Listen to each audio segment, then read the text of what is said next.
Huh? Meshack, this is 1.4. Yes. Our cost was less than 200,000. Yeah.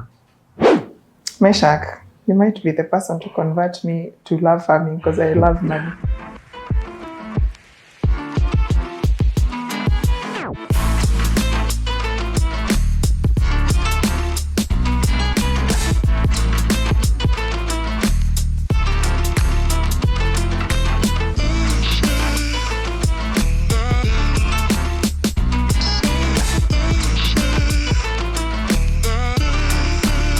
Good morning, good afternoon, good evening, wherever you're watching us from, and welcome back to yet another episode of Unprepared to Entrepreneur, the channel that brings you real, raw life stories of other entrepreneurs and just how hard it is to run a business, but we also show you that it is actually possible. Today we are celebrating a milestone. We got to over 10,000 views. I think that video is at 14,000 views on a single video in less than a week. Oh my gosh, thank you so much for your support, and I do hope that you stay. And the purpose of this channel is to continue just giving you more value. Wherever you are, whatever you're doing, you will find something that you can relate to, something that you can apply in maybe a challenge that you're currently facing, and win. We want you to win. So welcome back to yet another episode. Today I'm joined by Meshack. This one is going to be an interesting conversation. We're talking about farming as a business. I'm not a farmer myself. It's not a venture I have ventured in. However, I would say I've experienced farming through the eyes of my mother. And I know amechomeka vibaya sana, and we will have that conversation, and hopefully we can unpack it and just see how better can we handle farming as a business. What are the principles that we need to work with, and so on and so forth. But before we get into the conversation, I'll allow Meshack to introduce himself. Meshack, karibu sana. Santi. How are you doing? I'm fine. Yes. I know you traveled all the way from Nyeri this morning. So we appreciate that, you've traveled that far to join us today. Thank you so much for being here. Maybe you could introduce yourself, tell us who you are, what you do. We get to know you a little bit more before now we get into the conversation. Okay. So thank you for having me. My name is Meshack Wachira. I'm an agronomist by profession. I mostly work around the areas of Mount Kenya. But in the recent past, I've moved to other parts, maybe to try to work with farmers and try to see how I can help them out. The main work of an agronomist is simply a person who understands the crop and the soil, the relationship of crop to soil. So in simple terms, it's all about crop production, it's all about crop management, crop nutrition, and such. So every other day, my work is to work with farmers. To work with farmers. Yes. Do you enjoy it? It's so enjoyable. Yeah? Which part do you enjoy the most? Well, I enjoy when I have interacted with a farmer, maybe he had a challenge. We go through the challenge and we win together. Yeah, and you win together. Yes. Yeah, and I'm hoping through this channel, the farmers that are watching will get to interact with you, and maybe you can come back and tell us your wins. But before we even get to the agronomist part of your journey, could you maybe take us back and tell us who is Meshack? Where did you grow up in? Did you grow up in Mount Kenya? Because you said that's where you do most of the work that you do. Well, as I've said, I work around Mount Kenya, but I did not grow in Mount Kenya, but in an area close to Mount Kenya. I'm born in Rift Valley, Laikipia. Laikipia? Yes. Oh! Nanyuki. But you see, Nanyuki is more like Mount Kenya. I see. So that is where I was born. Some few years ago. I'm still a millennial. So I was born there. Went to high school, in a school in the same area. Later, I went to high school. Then ilikuwa shule ya ushago ama ilikuwa shule primary school was ushago. Ama ilikuwa Zote ni private ushago. school? Zote ni ushago. Unakaa mtu wa private school? Mimi ni mtu wa ushago. Mimi ni mtu wa ushago. Actually hata campus nilienda ni ushago. Yes, Which I one? went to the University of Kabianga. Kabianga. It is in Kericho. University of Kabianga? Yes, you have never heard of it. I'm ashamed. You have never heard of it. Yes. It was a Constant College of Moi. Yes, it's in Kericho. That's why nimekuambia everything with me is ushago. Ushago. Yes, from primary to high school to the university. I see. But I want to say that it was the best thing that I ever experienced in my schooling life, because like while I was in the university, being in Ushago, life was so cheap. I never went through a lot of challenges. I hear comrades saying that I went hungry one day. I have never done that. You've never gone hungry? Because everything was cheap. Yeah. And it's a good school. Good facilities. And it is the only university with a tea plantation as the flowers and the compounds. That must be a beautiful place. Sure, it's very beautiful, by the way. It's among the universities with the landscaping, the landscape as many universities have got flowers, good the cabros and everything, but there it's all about tea. Yes. It must be really beautiful. Kuna barabara ya Limuru inaendanga inatokea Kiambu. Yes. Through like a tea plantation. It's one of the most scenic roads. Yeah. Like it's so beautiful, the tea plantations. I can't imagine uko shule na ukitoka dormitory, azitangu dormitory ukiwa campus inaitwa hostel. Ukitoka hostel unaenda class. At now that's your view. Yeah, you're going through tea. Yeah. So it's a good university. I got the best I could from there. And from there I graduated in the year 2018. And that's where my journey now with farmers started. The journey with farmers. Yes. Before we even get to the journey with farmers, did you interact with farming as a way of life, like back at home? Well. And how was that? Well, at home, I'm brought up in a setup whereby don't have farms. It's a town. Actually, Nanyuki is a town. Oh, you grew up in Nanyuki town. Yeah, in Nanyuki. So, when we talk about farming, I was not exposed to the large scale aspect of farming. But we used to do small scale farming of potatoes around the Mount Kenya forest and such. So it was something that I used to do with my mom. I remember we had like 2 pieces of land in a place called Kanyoni. Then we had another piece of land in a place called Ntrukuma. Just small pieces for subsistence farming. We used to plant maize, beans. I see. Yes, and I used to help out my mom in that.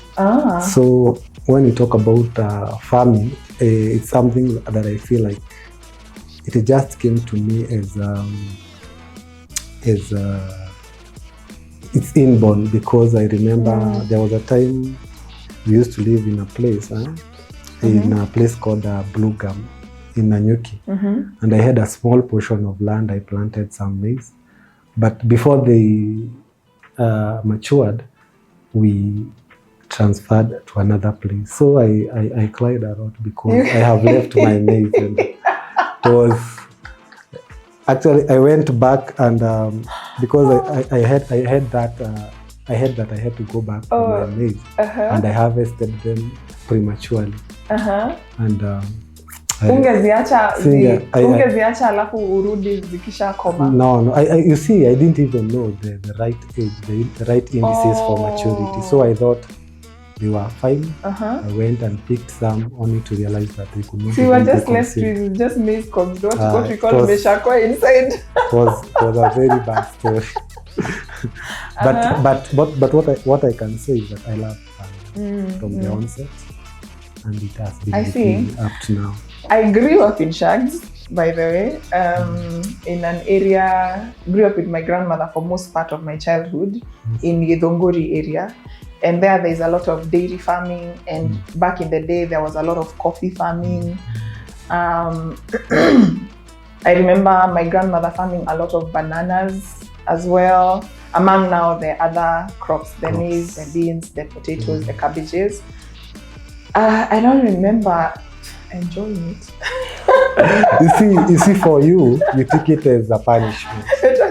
But for me, it was an opportunity because we didn't have such maybe land. You see, all those lands that we used to farm were rented. So we didn't own like something of ours for farm. Ilikuwa tu siko sure. But now that I'm obviously older, I'm starting to see farming in a different perspective. Yeah. Back then, let's say like the coffee beans, right? Yes. They need to be picked. Yes. So you're basically laboring. Yes, I understand. And you're not quite enjoying well, it. By the way, coffee and dairy can make you hate farming because the dairy is all about getting the food for the cow. There's like a daily schedule every single day. Coffee not as much. Tea. But coffee during picking. At least that's like a season in a year. Tea is every single day. Yeah, tea as well. Tea is every single day. And you see, you don't get the money is paid to the elders. Man. I really respect tea farmers and I've worked with them in a couple of projects, but that dedication ya kuamka kila asubuhi kuchuna majani chai. Yes. Hata kama kuna nyesha, hata kama kuna baridi, I have to respect farmers. Yes. So now let's get into the journey after now you've graduated. What happens next? Well, I graduated in the year 2018, December. But as I was graduating, I knew where I was going. During my what do we call it? This period that attachment period, I was in a setup, a large scale farm, and I didn't like the environment. So after I went back to school, maybe to do my 4th year, I met with my friends who were in another sector, the sales sector. So after that, they told me, hey, it was so fine. We used to visit farmers. It was so good. We had some branded T-shirts, and I found that so interesting.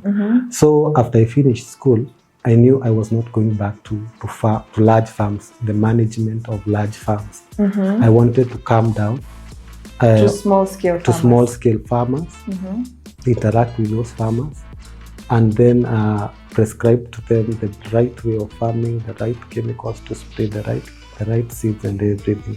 So by so doing, I didn't struggle much because I only stayed 1 month at home. Then I went into a nearby agrovet and I told them, I've done this and this and this. Can you connect me with a sales company that does this? And within 2 days, I was connected.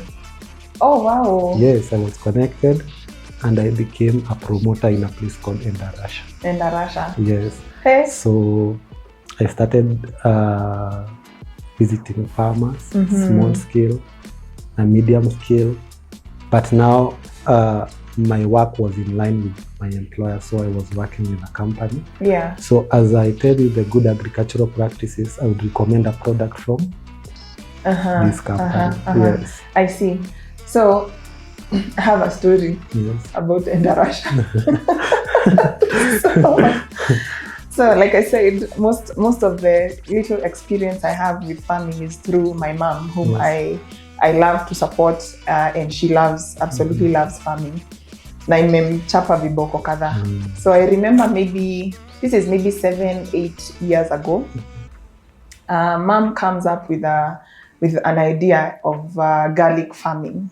And apparently it still is. It sounds like it's still like sijui wa Kenya tukwaje. Kuna crops zingine ni kama kila mtu akisema nilifarm onions kwa eka moja nikatoa sijui tani ngapi zikanitengenezea pesa ngapi. We all run them. Yeah, farmers will always borrow money. Is that following money or following propaganda? You see, the propaganda is all about money. It's all about money. Yes. Yeah. So anyway, I don't know where mom had gotten this information from, but she had this thing that she won't let it go. And so there's a gentleman in Endarasha who was selling garlic seeds. For some reason garlic seeds ni kama mihadarati. Kuzipata sijui unazipata wapi. Maybe if you're selling garlic seeds, maybe leave a comment. I'm sure other farmers will find you on this video. And so we meet this gentleman who takes us through, like, this is what you do, this is how you plant the seed, this is how you take care, like a crash course of how now to successfully do garlic, do production of the garlic. And then gives us a price, and even there is a promise that once the garlic is matures, I will be the one to buy. So Mother is farming somewhere in near Maimahio, and then Endarasha is where we're getting the garlic seed. So we make the order for the seed. My mom sounded like she was convinced. So eventually we get the seed, and we follow the instructions that had been given to us, and we wait, right? There's how you're supposed to plant it. Sijui kiangalia juu, na usifunike sana na mchanga mingi. Sijui use this fertilizer and that. So we followed every step that had been instructed by this gentleman. And what happened was so unfortunate, because when now the crop started shooting and coming out, it was not consistent. Ulikuwa unapata kagarlic kamoja hapa, kengine kule, and she had planted like 2 acres worth of garlic. So you can imagine how much that seed cost us. A lot.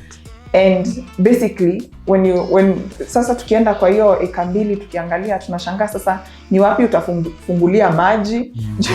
Kitunguu moja iko hapa, ingine iko pale, ingine iko huko. And why am I telling this story? I've seen my mom go through this experience more than once, where she's picked a crop and she wants to do production, and she tends to go with, I don't know where she finds these people who advise her on how to do it. And maybe part of this conversation should be like, how do you vet your agronomist? Like, how do you do your due diligence so that you actually are working with someone who will help you achieve, the goals that you want to achieve. Because what I've seen is I don't know, man. She's been so disappointed. She's lost so much money in the cost of try and error, trying to find someone who can actually hold her hand, because this is not like what she's trained for. So part of this conversation, I wanted to cover that. Like, how has your experience been? And I'm sure maybe you've seen these agronomists who are patapotea-ish, for lack of a better word, who are basically taking farmers for a ride. Because when I further investigated the business model of that gentleman, he was not, I don't think he was invested in the success, in my mother's success. He was invested in selling the seed.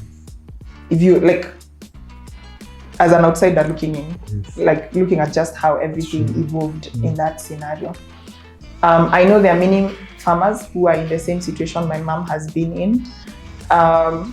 So take us through your journey and how you're able to hold these farmers' hands and ensure that they actually become successful. And maybe we can actually even concentrate on 4 very notorious products, starting with tomatoes. Hi, tomato farmers. Then cabbage farmers, I know, is also another one. Onion farming, and also we can even put in garlic there.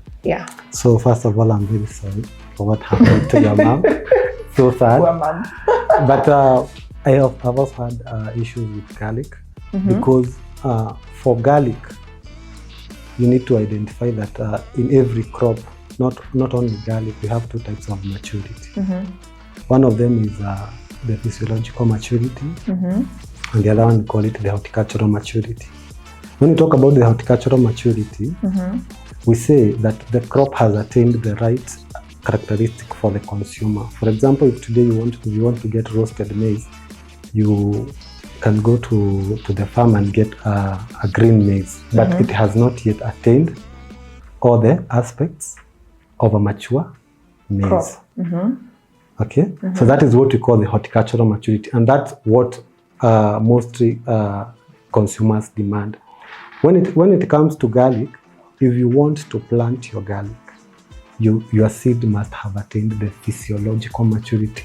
The physiological maturity means that the crop has attained all the characteristics and it can be used as a seed. What are these characteristics, for example? Well, we say the crop has ripened. For example, if you want to plant your garlic today, the fresh one, that crop has not yet attained all the characteristics that a seed should have. One of them is the reserves. It needs to have enough food reserves. It needs to have the right chemical composition for growth. You get? It also needs to have the aspects of the right hormones for germination. So I'm sure one day you have bought garlic in the market. Yeah. Then you go and store it. After maybe 3 months, you see it shooting. Yes. Now that is the right time. That tells you that that is the right seed for garlic. Now what your mom did, she went to a garlic farmer or seller, then bought fresh garlic mixed with mature garlic. That's what you are saying, that one was shooting here, the other one there, the other one there. That the one that was shooting had already attained the physiological maturity. The other one was still at horticultural maturity. You see? Oh. Yes. Now the horticultural maturity is simply for consumption. You can eat that garlic. I see. But for physiological is for production or the next generation. You can use it for the next generation. This happens even with things like potatoes. They have to shoot. It's called sheeting. Before you plant them, you need to see the biggest. It's called sheeting. So every other farmer, especially those who are using, we have 2 types of propagation. We have using the seeds, and there is now the vegetative material like the garlic. Like the garlic situation. The garlic situation, the potatoes, the cuttings like the cassava. Those are what we call vegetative parts. You are planting the part of the plant and not the seed. Okay? So if you want to plant garlic, or any other crops that requires you to use the vegetative parts instead of seeds, you need to know that this particular part that I'm using as my seed or as my propagule has attained the physiological maturity. That tells you that that crop will start its life from there immediately. It won't wait, because like the case of your mom, you're saying that some waited for like 2 months, 1 month before they shoot. That tells you they were just waiting for their time. It was just waiting for its time to mature, then it shoots. So that's another part where farmers should go down to what we call the principles of crop production. The first thing is seed selection. It's very crucial. You must identify that whatever I'm using for my crop or as my propagule or as my seed is certified, it is mature, and it is ripe for planting. For planting. Yes. So I feel like probably, I don't know, but the confusion comes in because there are so many seed suppliers, let me say. So like say, for example, if I want to plant tomatoes, right? There are so many seeds in the market, different brands for tomatoes. And you see each and every one of those companies has their own salespeople. So you might have a farmer with 5 people saying this is the best seed. Na kila mtu ameshika yake. How are you able to sort of figure out which one is the best? Well, you see, that is even easy than when you are using the vegetative part, because the vegetative part, like the garlic, is not even certified. It's not. It's not even certified. So you're worse off. You're worse off. But I would advise every other farmer, just have a reliable agronomist, because I feel like in the field we have a lot of quack agronomists. We have a lot of people who are calling themselves agronomists, but they are not agronomists. Because when we talk about being an agronomist, you have to have like 3 aspects, maybe.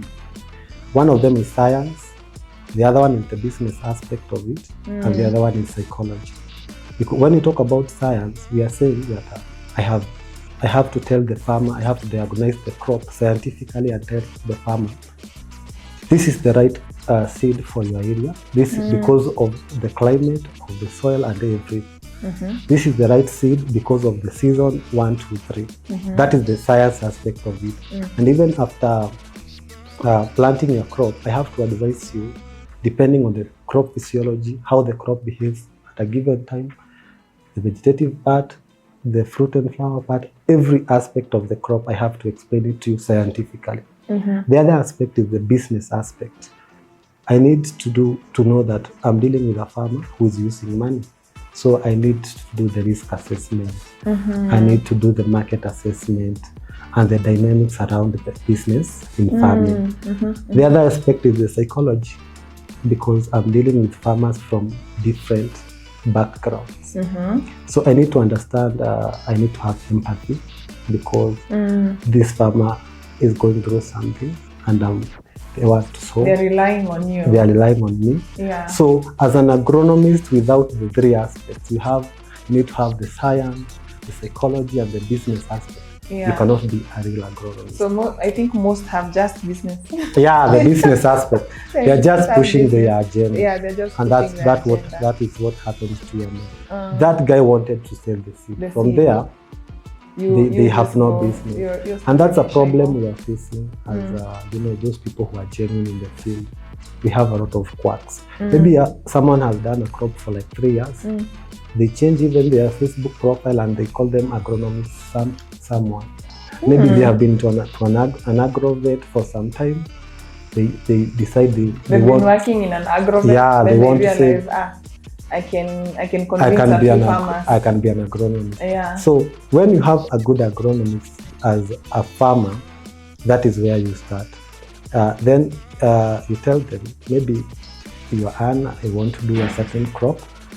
You tell me I want to do cabbages somewhere or tomatoes.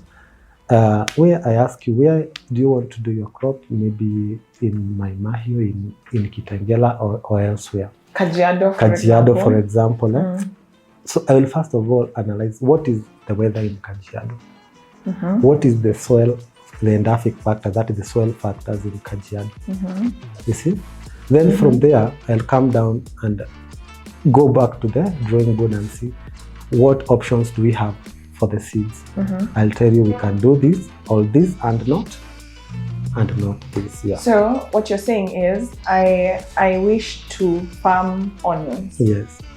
Depending on the location that I will be farming these onions, then my decision on which seed to use differs? Yes, it differs, because like for onion, for example, we have like 3 types of seeds.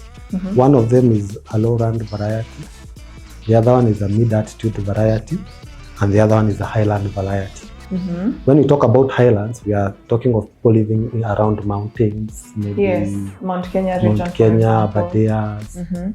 You see, the mid-altitude, we are talking of people living in places like maybe the Nyeri, Kieni area.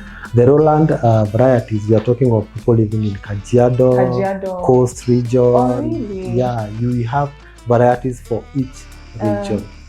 You see, but when you don't follow those instructions, you are going to face problems as a farmer. Because, for example, you take a variety in Kajiado and you take it to a place like Mount Kenya. The place is very cold, so the crop will respond differently. What you will see. Oh, I see. Yeah, because when we see a variety is for lowland, it means it should grow in very hot areas. Now you have taken it in very cold areas. The production. So the first thing you are going to see is something called bolting. Itatoa maua. You'll see your onion with very a flower at the middle.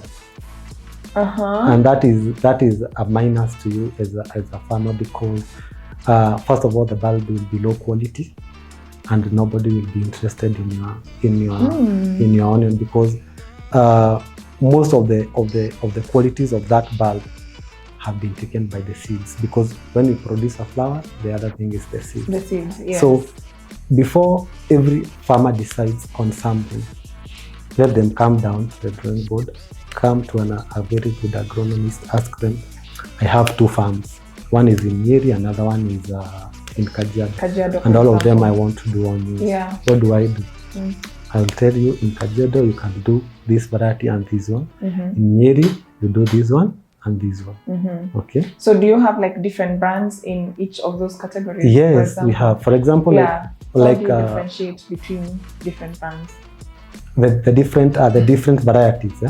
Yeah. Yeah. For like the Highlands, I'm sure there are a couple of companies that have seeds under that category. Yes. Every company, mostly onion companies, have both varieties.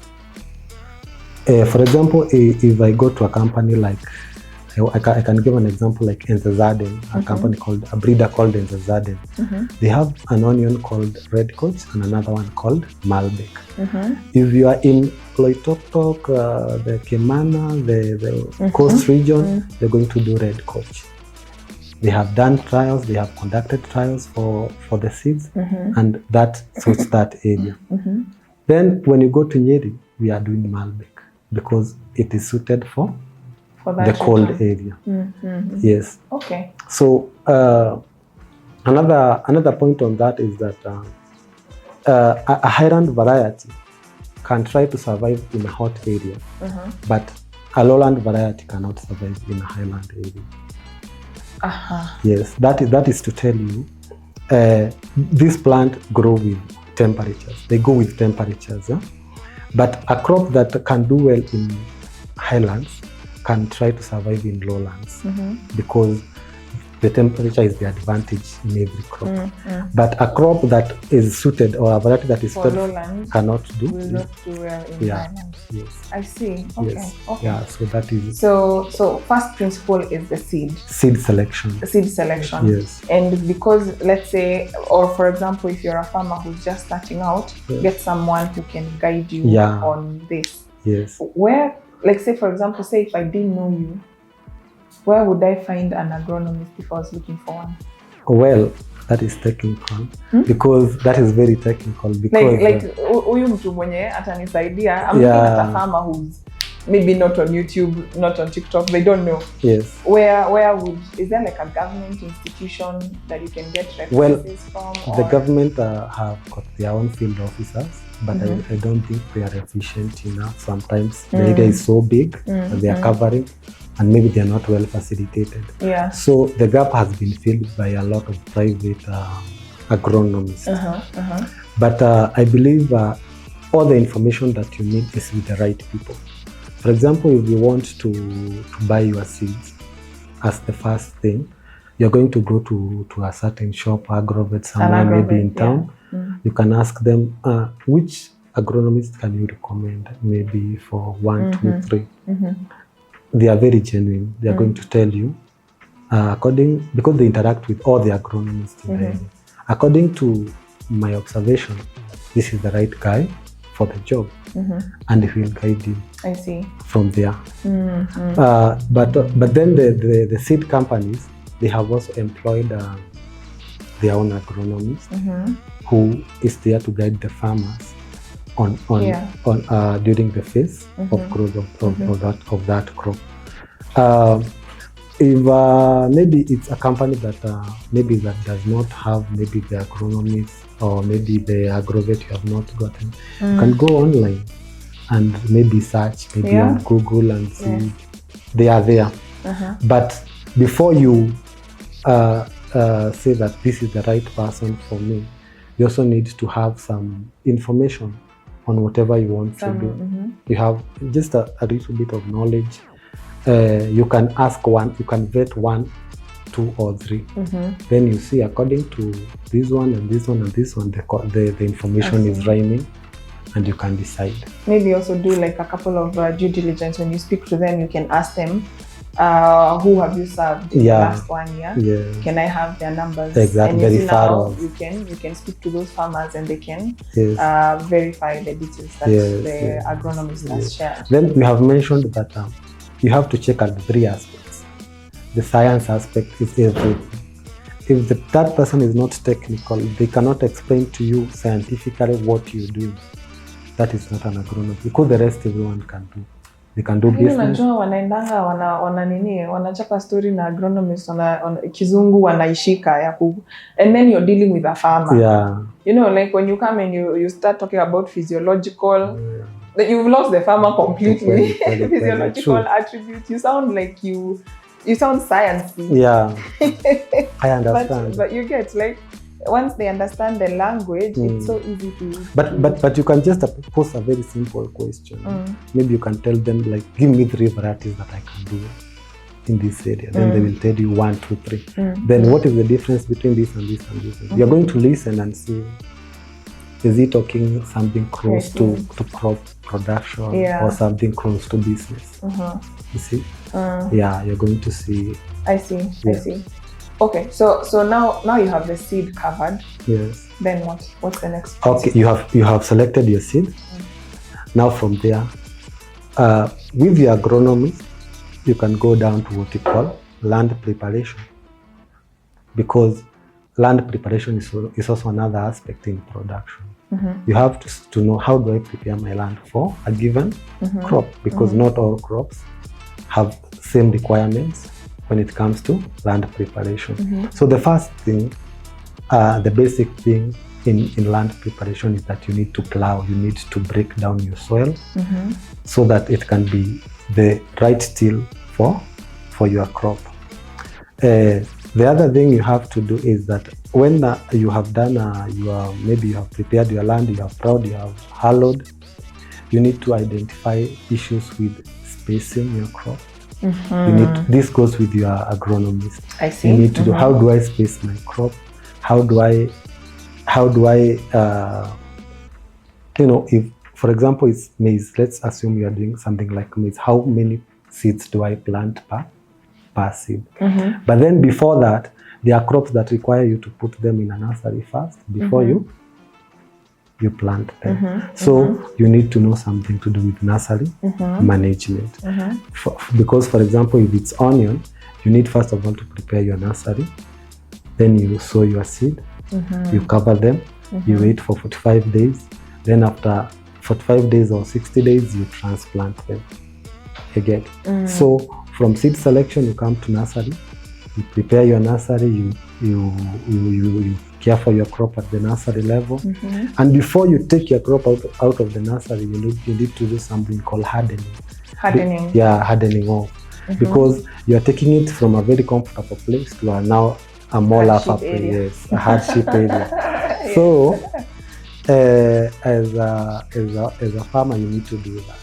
You need maybe to deny some water. You need to expose it to some sunlight, for that matter. Then that crop can be ready now to go to the field. Then immediately after transplanting, you need to know what can affect this crop, especially maybe the soft crop like cabbages, the onion.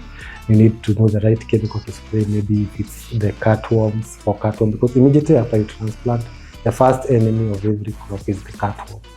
So you need to know the right chemical to spray. So the principles start from your selection, you come to nursery, then you come to land preparation, then you transplant. After transplanting your crop, you need to know what you call the cultural practices. What do you do in the field? Most crops, especially horticultural crops, will take an average of 90 days. What will I be doing in the 90 days? What do I need? What is my budget? Because it's all about budgeting, and also everything that the labor cost, the chemicals, the weeding and everything. You need to identify, what do I need? The first thing you need to do culturally is watering or irrigation. Your crops needs water, assuming we don't have rains. So that is the first cultural practice. The other one is weed control, because the moment you let your crop compete with the weeds, you are done, because you'll be adding manure, it's taken up by the weed.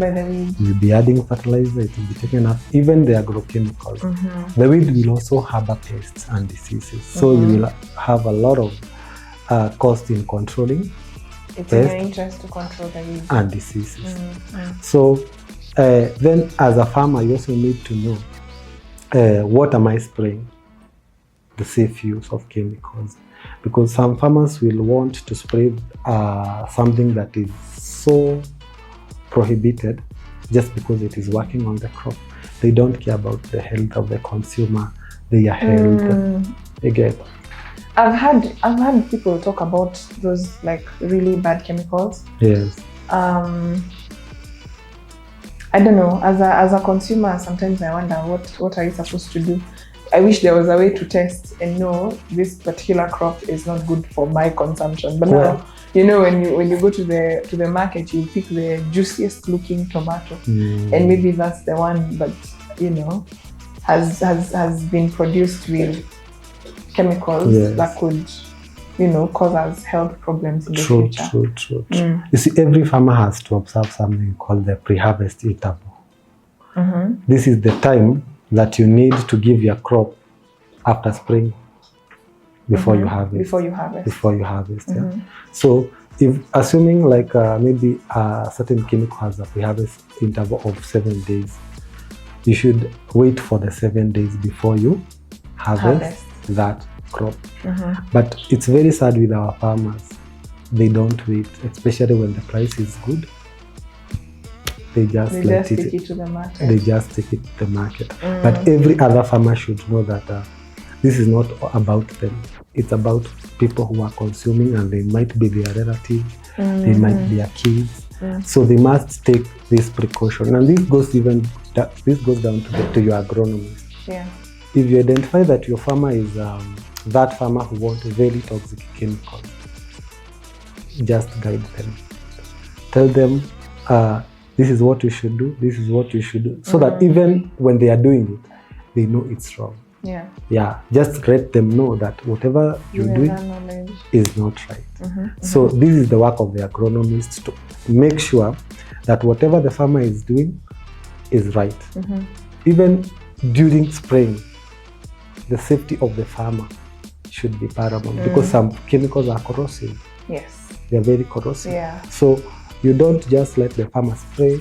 You don't just let the farmer interact with the chemical bare hands. You have to tell them. Put on some gloves. Put the gloves, the gears, the spray gears. Yeah, this place, go by.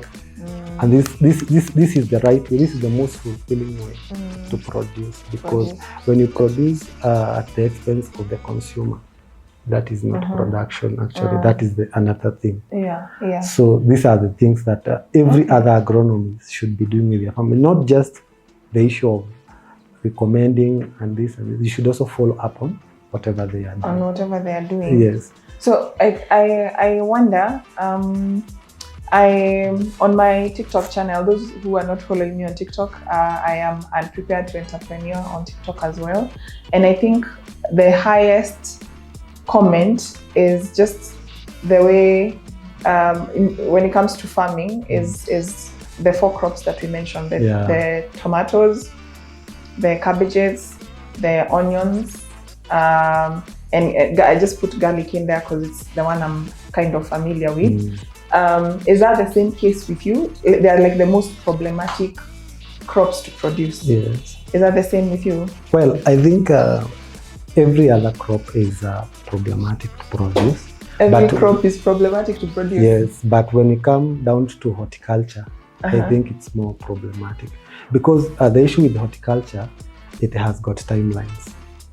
When the cabbage has matured, you cannot wait. It can't wait again. It has to go to the market. It has to go to the market. When the tomato has ripened, it has to go to the market. When the onion has bulbed, it can give you an allowance of 2 to 3 weeks, but it has to go to the market.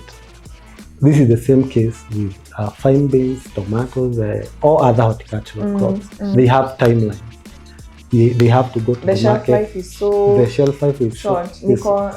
Niko na comment section hapo inaongea kuhusu cabbage. Cabbage na nyanya especially. Yes. Kuna mtu hata anasema siku hizi hata sikulangi cabbage. Hata sitaki kuiona. Because ya vile imemchoma. And it's in both production and also the guys who take it to market, the guys who buy from the farmer and take it to market. So it's like in, producing it is difficult. Taking it to market at a good price is also a huge challenge. Yes. Would you say it's lack of planning? I'm just trying to get to the bottom of the Well, I think there are many challenges that brings about that. Because when you mention like cabbages, for example, in my area, the Nyeri area, it is not a big problem to farmers. Why? Because maybe the roads are good, so the accessibility to market is fine, and there is no problem when it comes to market. But when you go to Nyandarua, farmers are complaining simply because maybe my crop was supposed to be harvested this week, but because of the state of the road, the lorry might not access my area in the next 2 weeks. And as I've said, the crop has timeline. So by the time the driver is coming to pick the product, it's already gone bad. So I think there are aspects like the infrastructure, one of them.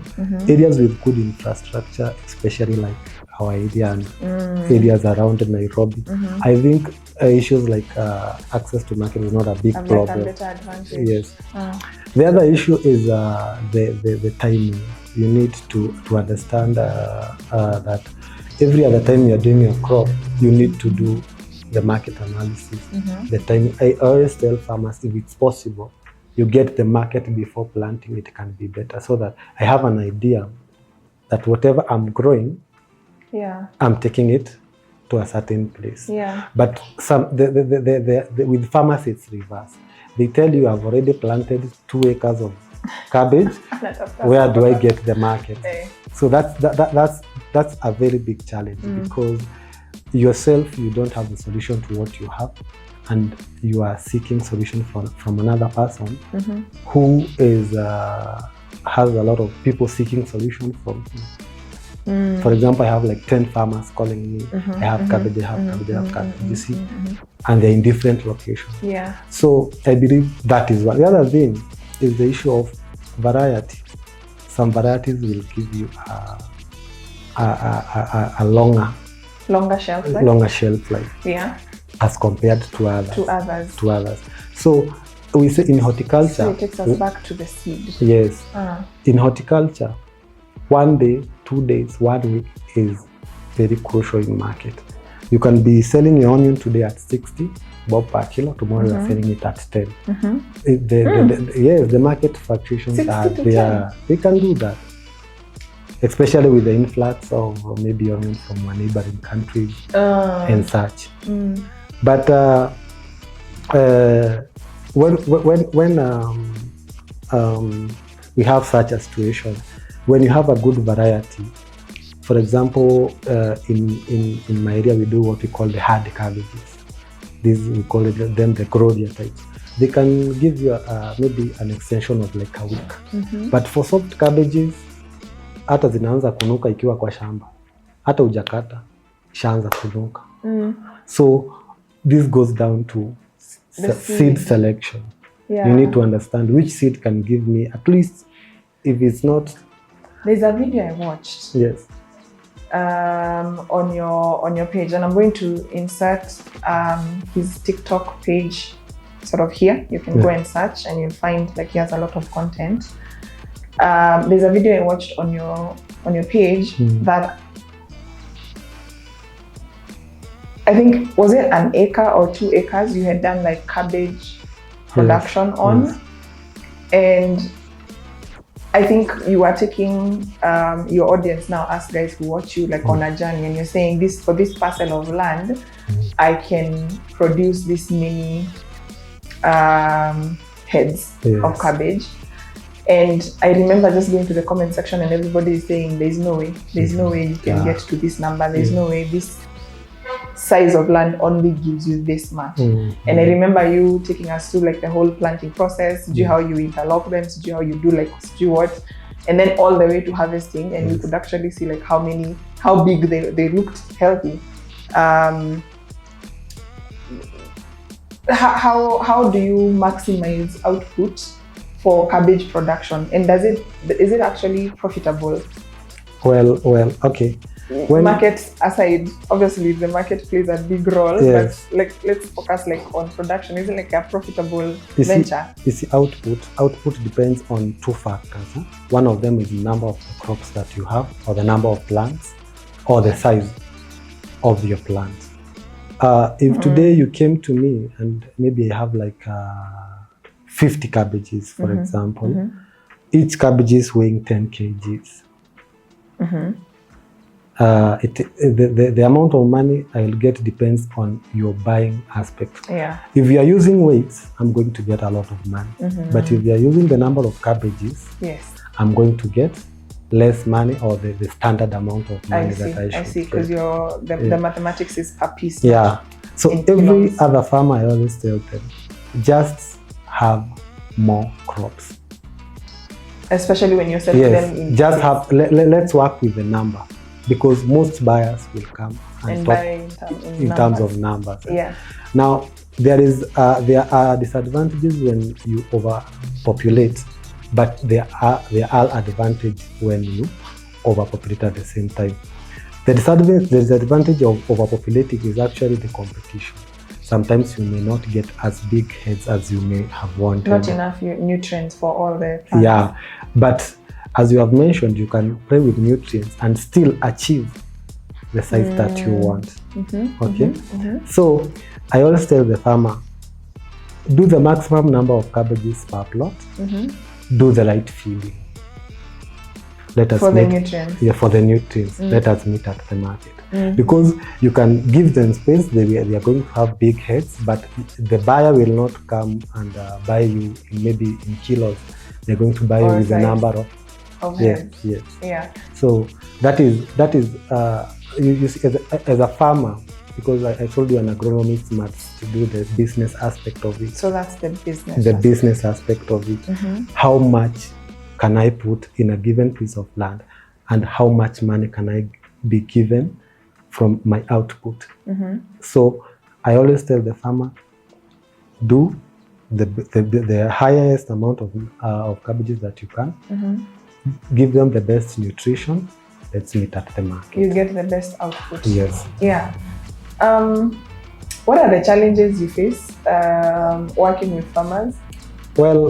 I would imagine you must be the farmer's favorite. You know, you're telling me everything I would want to hear. Say, for example, if I was starting farming as a business. Yeah, sure, it's a business, but it has challenges because you're dealing with people. That's why I told you, an agronomist, you must have the psychology aspect. Oh, that's now the psychology aspect. Yeah, you're dealing with people. So before they trust you, before they trust whatever you are telling them, you must have a lot of skills, the persuasive skills, the empathetic skills, the patience. Sometimes you may be wanting even to help a farmer. You can even visit them and they even fail to open the gate. And they are not even paying. They don't trust. Is that like a trust issue? They are yet to trust you. They are yet to trust you. They are yet to trust the expertise that you have. So how do you navigate that? That's why I've talked about patience. You need to be patient with them, understand that where they are coming from. Remember, even whatever they are doing, someone introduced it to them. So even whatever you want to introduce to them, it will come, but you take time. Have to be patient. So that's a challenge. Some farmers are not receptive. The other challenge is the issue you have talked about of quack agronomists. Maybe a farmer was misled somewhere. Now they don't want to see any other agronomists around them. Yes. And that's a tragedy, by the way. It is. It is a tragedy. Because it just means that quack has just made your work a lot more harder than it needs to be. Yes. And the other aspect is the issue of they're not willing to pay. They're not willing to pay you. They don't find your services valuable. They don't think that they should pay for that. And this goes down to the quack agronomist, because the quack agronomist has a different motive. So they may not even charge. Oh my gosh, yes. They may not even like, charge. For example, if not assuming that guy was a quack. Yeah. So his business model, his way of making money is from the seed. Yes. He knows what he has done with the seed, whatever, anakuja na kufunga macho kidogo hapa. Yes. Then you buy, and that's how he gets paid. That's how he gets money. You get paid for your service. Okay. So now how do you overcome that? You see, you need I'll go down to patience. You need to show them results, and after you show them results and they realize that now this time I cannot do without you. Does that mean like doing a couple of free? Yeah, you give them for free. You recommend until they have something they can see. Then one day they will tell you, "Wow, I need to buy you coffee, some meat, or something." That is their way of appreciating. But if you are consistent in what you're doing, we produce cabbages this season, we succeed. We produce onion, we succeed. Then the other time you tell them, now, today I don't have fuel, I may not make it to your farm.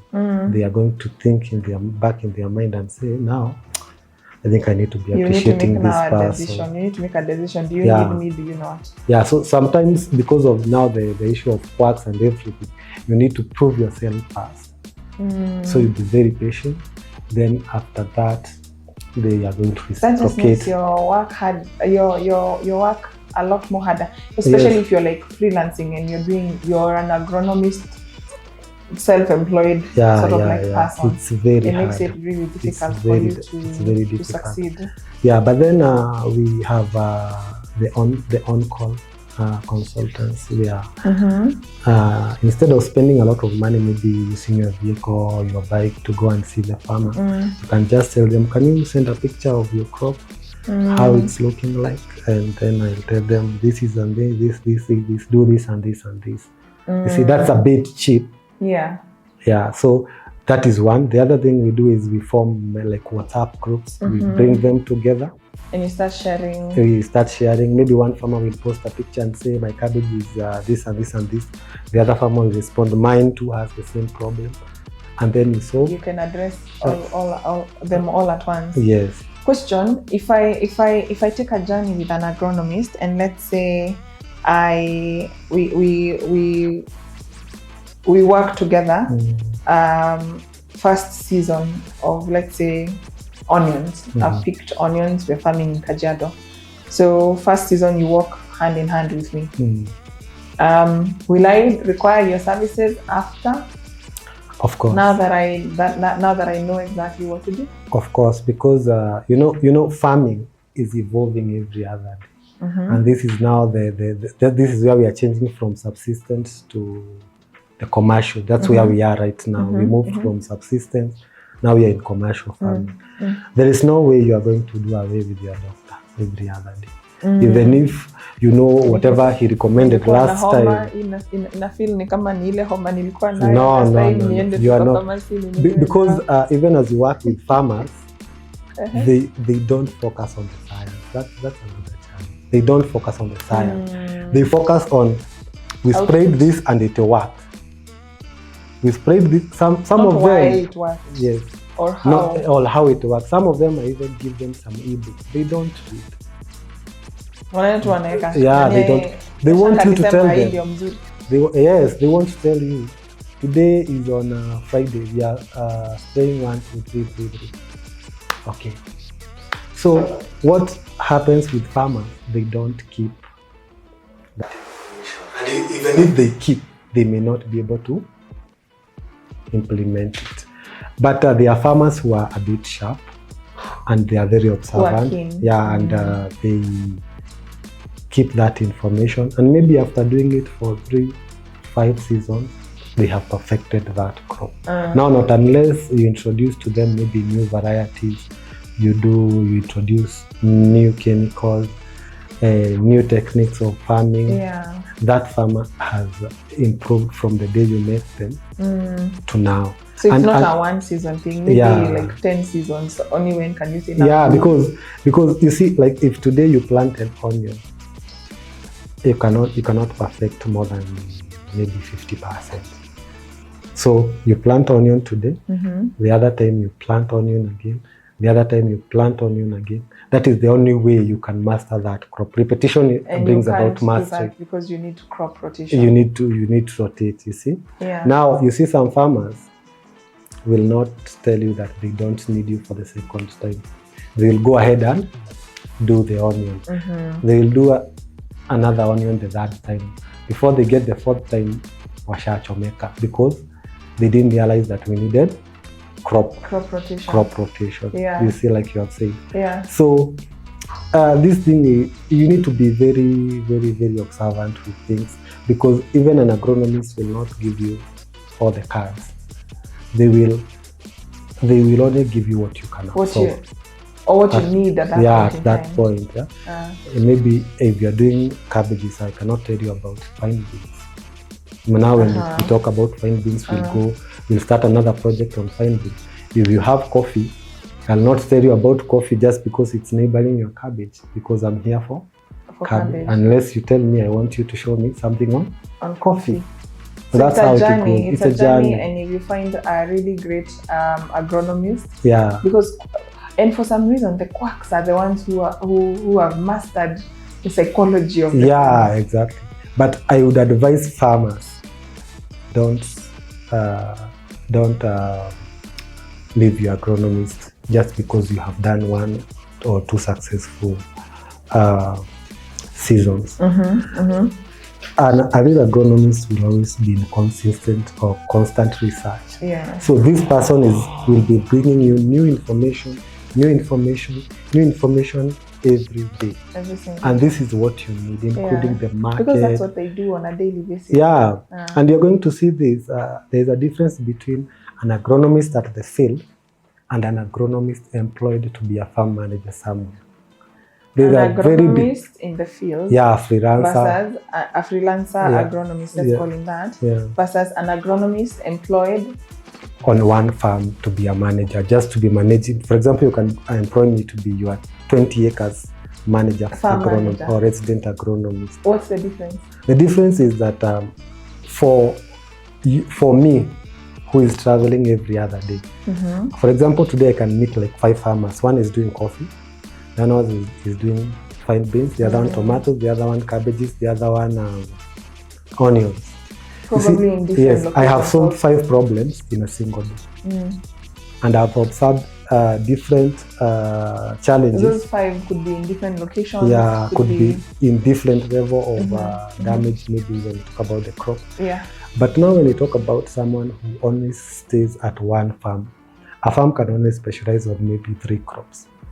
True. Or maybe even 1. Some will do wheat for 100 acres. Yes. So his knowledge is just around the 3 crops.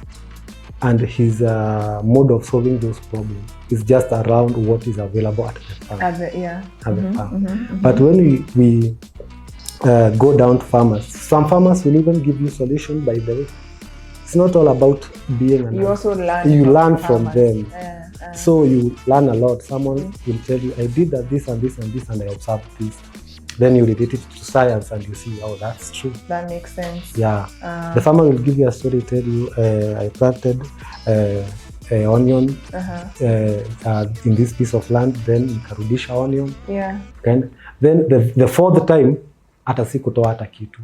That means when you connect it to science, you see that he has a problem with rotating the crop. Rotating the crop. So even as an agronomist, you can say, you can advise another farmer and tell them, if you do it more than 3 times, you are going to see fire. Confident. Yes. But this is an observation from a farmer. Yes. So this means that as an agronomist, we are in constant research, we are in constant solving of problems, we are in constant providing solution and everything.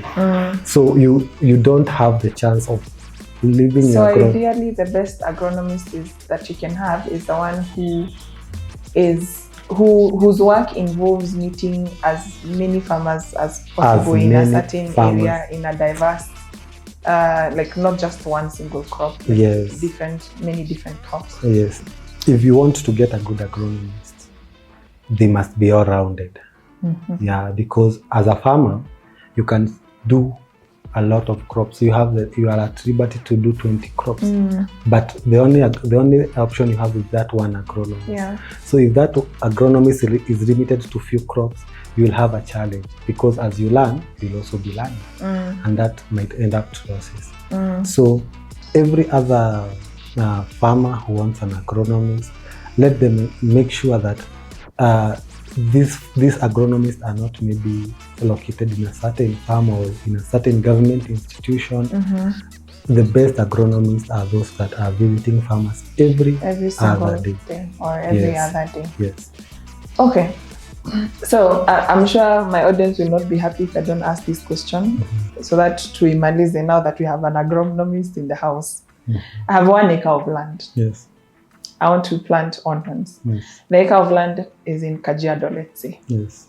Or we can even say it's in Endarasha, because you're more familiar with the zone. So 1 acre of land in Endarasha, how much would it cost me to produce what amount or quantity of red onion? Well, that's a tricky question. Well, I think this goes, if everything is done yes, the way it's supposed to be done. I'm assuming you are taking this as a business. Yes. So I always tell farmers, don't assume anything. So assuming you want to start a business, you must think of rent, you must think of security, you must think of government licenses and everything. So as a farmer, assuming you don't have anything, you don't have land, you don't have water, you don't have... Let's assume I don't. Yeah. Yeah. Most Kenyans don't own land. So the basic thing that you need, the SI of production is water. You need water. That is the first thing you need to start. So get land. Get land. Then and water must preferably get land with water. With water. So water and land must be available. But the most important thing is water, because there is no way you're going to do a crop without. Most important is water before land. Yes, because you see, you can decide to use hydroponics instead of land. You can decide to use your containers. Okay, you're so right. The SI unit of production is water. Without water, you cannot do anything. So, assuming maybe the land is going for like 15,000 per year, you have already rented per acre. Per acre. So that's 15,000. That's 15,000. I want to assume that you don't have a lot of money, so you're going to depend on rain. Rain fed. I'm going to depend on rain. Rain. Yeah, rain fed. No, crop. because you've said water is most important. Yeah, it's important. I will try and see if I can lock that in. So if you want to lock water in, the cost will be very high. You cannot pay with the first season, because you'll have to install drips. You get, and these drips, you have the option of drips or use of furrows to be watering every other day. Furrows are just like to like basins. Oh, I've seen them. Yeah, you can use that is furrow irrigation. But assuming maybe you want to do 1 acre and it's long term, I can advise you to go for drips. So assuming you have 1 acre, you have rented it for like 5 years, maybe that is 78,000. The drip is going for like per acre is around 200K. You need maybe a water pump that is going maybe for like just a small water pump, like an average of 30 to 50,000. From there, to simplify this math, so there's investment here. The initial investment. So there's the initial investment, which is like the infrastructure. Yes. Yeah, the storage of the water pump, the drips. Those are like one-off things. Yeah. So that then the math is easier. Let's separate the two. Yes. Let's assume you have the infrastructure. Yes. So you have the land, you have the water, and you have the infrastructure, meaning how you're going to get water to your plants. Right? Water from whatever source, whether it's a well, a river, to storage, and from storage to your crops. Yes. That's already taken care of. Yes. Now, when you're now starting, now we have an acre, we want to do red onion. So you start from the seed. Maybe an acre of onion requires 1 kg of seed. The price is between 30 to 40,000. Some will even go to 50,000 depending on the variety. But the maximum is around 50, 55. So let's give the seeds like 40,000. The chemicals to manage that crop, I can give them an average of around maybe like 30. 30 or less. So now we are at 70. Yeah. Then we have the fertilizers. Around like Canada, 100 kgs, 100 kgs. That is around 600, I mean like 300 kgs. That's like 6 bags. 2 for planting, 2 for top dressing, and 2 for another second top dressing. They will giving each bag maybe an average of maybe 5,500. That's around like 30,000. 30? Yeah, we can give them like 30,000. Then you have the labor. That is crucial. You need, maybe if you have that one person who is situated at the farm full time, maybe you are paying them like 10 to 15,000 per month. Let's say 15,000. 15,000 per month. And how many months? For 3 months. 3 months. That's 45. That's 45. You need the casual laborers. Maybe per week you'll be spending like 3,000 per week. Per week. So for 8 weeks. So you can do the maths. But 8 times 3. Yeah, that's 24. 24. Yes. So that is the average cost of producing like 1 acre of. That's about 170,000. 170. Is that thereabouts? 170,000. That is the seeds. I've added everything. Have added. You said, yeah, everything we've mentioned. We have the seeds, the fertilizer, yes, the chemicals, yes, the labor. Yeah, that's like 170,000. And the labor. Yeah, now assuming assuming all factors are constant, maybe that kg can give you between 12 to 20 tons, depending on your expertise, depending on the weather, depending on the variety. 12 to 20 tons? Yeah, 12 to 20 tons. That assuming everything is constant. Yes. Now we go down to price. How is the market at the time of harvesting? How low does it get? Kuna time nasikia kitu November kitunguu ilikuwa chini, ilikuwa pesa ngapi? Around 15-20 per kilo. Yes, it goes up to 20. So if you sell at 20 shillings, yes, 12 tons, I've taken the list of your approximation. You're looking at 240,000. Yes, but that is the least. The least. The least. Yeah. The least in terms of production, tonnage, and also the least in terms of price. Yes. How high can it go? It can go up to 120 per kilo. So let's say the least in terms of production, so 12,000, then times 120. Yes. Huh? Can get that. Can I go with you guys to farm onions? Oh my gosh. It happens. Yes, like during the month of, was it in August, July? It was going for that price last year. Meshack, this is 1.4. Yes. Our cost was less than 200,000. Yeah, it depends.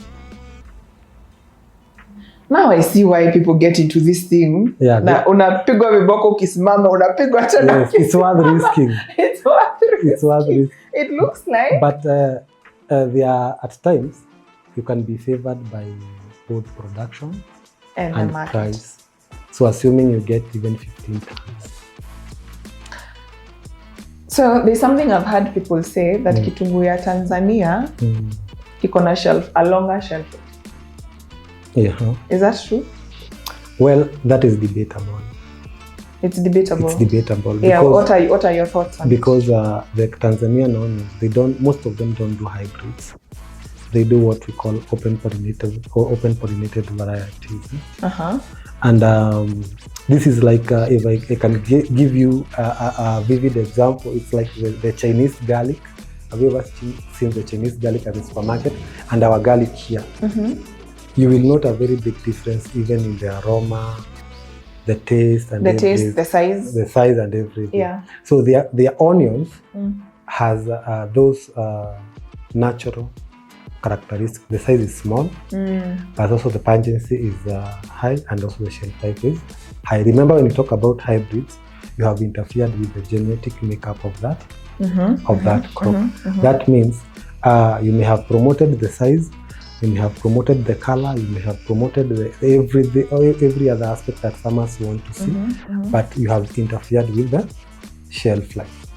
Okay, but if you do good curing, this is post-harvest management now. Yes. If you do good curing, especially on varieties like those, I mentioned something like Malbec, F1. If you do good curing, they can give you up to 4 months of shelf life. So, oh really? Yeah, the shelf life also depends on the post-harvest handling of the crop. What does that look like for onion farmers? Well, when you talk about post-harvest handling, assuming today I have my crop at the farm, I'm supposed to cure it at the farm, not at the store. Curing involves giving it time to dry. It is going to dry, lose the excess water. While still in the soil? In the soil, lose the excess water, retain all the important nutrients. Then from there, you can harvest your crop. But some farmers will decide. Your bei ikifika 120, curing itafanya ama ni. Now that is the farmer. That is every other farmer. Decision making. You see, now if you are in maybe you want to do the real curing, you have to give it time, and that is what maybe some Tanzanians do. They give it time. Inakauka. Then they bring it to us. Utapata kuna mtu. Yeah, maybe you're busy curing. Yeah, someone is busy doing the math. Soko akapata. Anakuja na kusaidia kazi zinakaa pia wewe kushinda. Yeah. Oh my gosh. That math is crazy. No wonder. So that's how high you can go, and how low. I've not even done the high yield. Yeah. If you're God's favorite and you have 20 tons and you go into the market with and get a price of 120, yes, you're looking at 2.4, which is crazy to me. It's possible and it happens. Have you seen this happen? Yes, even in my TikTok you can check. I posted a certain farmer. Oh damn. Yes. Meshack, you might be the person to convert me to love farming because I love money. It's all about risking. You have to risk. Yeah. Yeah. Wow. Okay. I don't know if there's something I've missed out on. We've had a really good conversation for the last 1 hour, but maybe there's something pressing before we wrap up as I internalize. Yes, abu yenye tumefanya. Well. I think we have captured most of what the farmers need. But then the debate is broad and we cannot exhaust it in a single day, a single episode. But I believe our main agenda is to ensure that farmers understand that they are in business. And there is no way you are going to buy all the materials for building your house, then fail to employ a good fundi or a good engineer or a good architect. True. You are risking a lot of money. Yeah. At assuming that it is not necessary. So before you decide on everything, especially in farming, go find someone to guide you, someone who has been into the field. Let them guide you. Let them show you this is what you are going to do, and this is the expected output. Yeah. And let's bring value to this process, because if you don't value that person, there is no way you're going to see whatever he's saying. So even in budgeting, can you budgeting? Because I'm thinking, if it's going to cost me in inputs, yes, let's even give it 200,000. Yes. And having an agronomist will cost me another 100,000. Yes. And that takes me to 20,000 tons in production. It makes sense. It makes a lot of sense. It makes a lot of sense. But I feel like mentality, when it comes to consulting experts, we just don't like to pay. That's why you go and find someone building a 10-story building, alafu inaanguka. Yes. Unashangaa, why did you go to seek like expert advice? Why would you put that much money at risk? And maybe it could have costed you maybe less than 1% of the cost. So I think that's the same thought process when it comes to agronomists. Yes. Where can people find you if maybe somebody wants to call you? Well, not for free though. Yeah, not for free. Yes, you should pay me, by the way. Most of you don't pay me. Please, we should be Meshack. So where can they find you? Well, you can find me on Facebook, agronomist Meshack Wachira. I have my number there. They can also find me on Google. Yeah, they can also find me on Google. My number is there. They can find me on TikTok. I'm there. On all social media platforms are available. They can also call me anytime they want. In fact, I will leave a link to all those platforms in the description box of this video. Yes. Me and Meshack are going to have a conversation right now. We're going to call my mother who's about to try something else. And we will seek expert advice. And hopefully this becomes the venture that actually makes her a lot of money. True. Yeah. If there's something I have learned so far in my short life is that when you're about to do something new, seek out someone who has journeyed that road that you're about to embark on. They know more than you. They will tell you where to avoid the potholes and where the corners are, the dark alleys, and so on and so forth. And that's the only way you get to the other side. Not to say that you will not fail, you will fail, but you won't fail catastrophically, I would say. Thank you so much, Meshack, for coming. Now watu waenda Russia, Meshack is just next door. You can definitely reach out to him. Asante sana. And maybe I can even ask guys, if you have any specific questions relating to farming of the crops that we discussed in this video, leave them in the comment section. And who knows, maybe in future we can invite Meshack back and he can come and share some more of his wonderful knowledge. Until next time, see you.